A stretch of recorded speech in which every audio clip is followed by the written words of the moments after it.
સ્કૂલેથી આવી ગયો છું જો શું કરે છે યુનિફોર્મ બદલ્યો નહીં હું લેપટોપ લઈને ખાવા બેઠો છે મતલબ લેપટોપ જોતું ખાવાનું જે ભાજીને રોટલી ખાય છે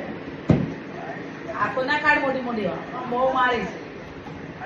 આવું જ કરે જ્યારે ત્યારે છે ને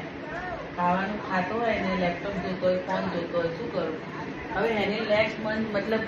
મહિના ત્રીજી ચોથી તારીખ સુધીમાં એની મમ્મી જોડે લંડન જતો રહેશે પછી મારે શાંતિ ત્યારે એને ખબર પડશે મમ્મી જોડે રહેવું નાની જોડે જવું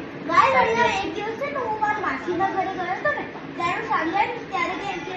કે મન તો તારા વગર રહેવું નહીં મને ત્યારે યાદ આવે એવું કે હવે તો યાદ તો આવે જ ને પણ મને હેરાન બી કરે છે અને આવું બગડી ગયું છે જો આવું લેપટોપ જોતા જોતા એ છે ને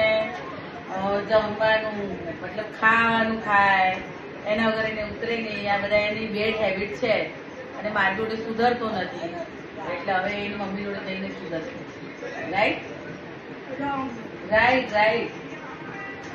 આવી રીતે ના પાડી દો બેટા આ તારી બોટલ છે એટલે તો શું થઈ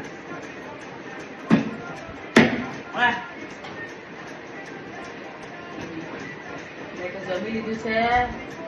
ઘરમાં કામ પડે છે હમણાં મેડ આવે કચરા પોતા કરે ઘરની રેસ્ટ કરીશું પછી આજે હું તમને આપીશ મસ્ત એસ્ટ્રોલોજીની ટીપ નહીં ઉપાય બતાવીશ લાઈવ કરો હા ગાઈસ તમે આવજો લાઈવ હા અમે લાઈવ કરવાના છે એમ બી ગાઈસ લાઈવ તો આજે કરીશું બ્લોગ કાલે આવશે મોએ એ કાલે આવશે પણ આજે તો આવશે ને હેનિલ તારું પટ્યું ખાવાનું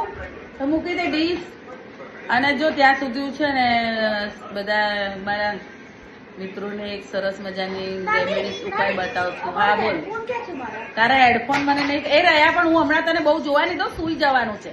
એટલે ભૂલી જ જા કે તું બહુ વાર લેપટોપ જોઈશ એમ આવું છું હમણાં 10 મિનિટમાં ગયો છે હવે સુવા ને હું તમને સરસ મજાનું બતાવું છું ઉપાય તમારી બહુ હેલ્થ ખરાબ રહેતી હોય અને તમને એમ લાગતું હોય કે ઘરમાં નેગેટિવ એનર્જી છે તો આ 140 વર્ષથી પણ વધારે જૂનું છે